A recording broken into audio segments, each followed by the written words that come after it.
ये है पुष्कर दत्त। 20 साल जेल की सजा काटने के बाद ये जब उत्तराखंड स्थित अपने गांव वापस लौटा तो इसने आजादी के बदले फिर जेल जाना सही समझा।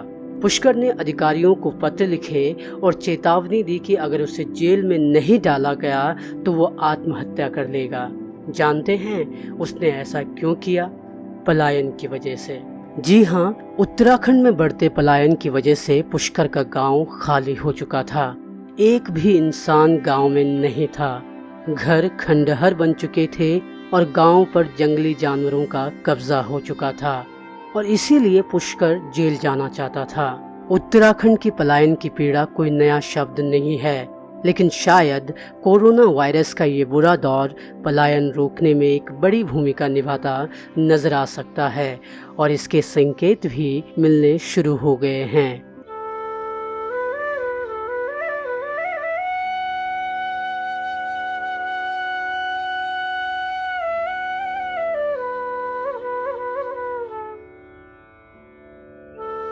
नमस्कार दगड़ियों, छिबड़ाहट की तरफ बटे आप सबको स्वागत च।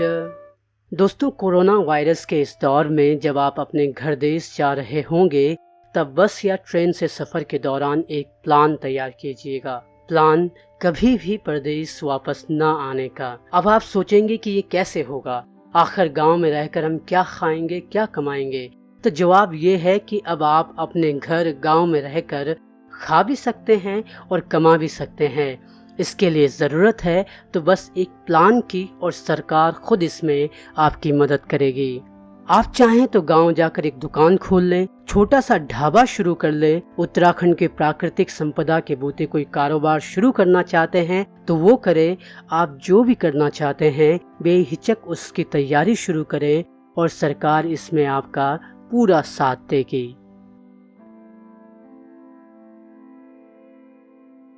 दरअसल त्रिवेंद्र सिंह रावत सरकार ने मुख्यमंत्री स्वरोजगार योजना शुरू की है। इसके तहत आप राज्य में दुकान, डेयरी, मछली पालन, ब्यूटी पार्लर, पशुपालन, मुर्गी पालन समेत कई काम शुरू कर सकते हैं। इस योजना के तहत सरकार आपको 35% तक सब्सिडी देगी। मतलब अगर आप दूरस्थ जिलों में कोई यूनिट लगा रहे हैं या कारोबार शुरू कर रहे हैं तो आपको 25% सब्सिडी मिलेगी। यानी अगर आपके प्रोजेक्ट की लागत 25 लाख है तो 6 लाख की रियायत सरकार देगी। बी श्रेणी के जिलों में 20% और मैदानी क्षेत्रों में प्रोजेक्ट शुरू करने के लिए 15% सब्सिडी आपको मिलेगी। और इस सुविधा का फायदा उठाने के लिए आपको सिर्फ एक प्लान तैयार करना है।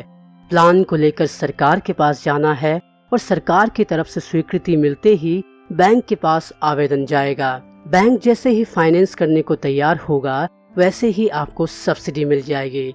यानी कारोबार शुरू करने से पहले ही आपको रियायत मिल जाएगी और इस तरह आप बिना तंगी के अपने कारोबार को शुरू कर सकेंगे और बढ़ा सकेंगे। तो दोस्तों, भले ही चीजें थोड़ी मुश्किल हों, कोरोना वायरस की वजह से हम यहाँ वहाँ फंसे हुए हैं और अपने घर देश वापस जाना चाहते हैं, लेकिन इस बार ये भी सोचिएगा कि घर देश में ही क्या हम कर सकते हैं। आपकी जेब में भले ही पैसे नहीं है, लेकिन अगर आपके पास एक पुख्ता प्लान है तो आपको जरूर कोशिश करनी चाहिए ताकि आप अपनी माटी और घर में न सिर्फ रह सको बल्कि उसे बढ़ावा देने में भी योगदान दे सकें।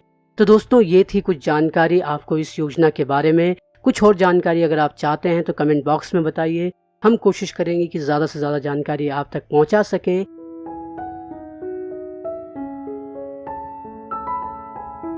If you haven't done so already, subscribe to this channel, subscribe to ChipDad. Amazing stories and very interesting news. Thank you. Dhandyabad.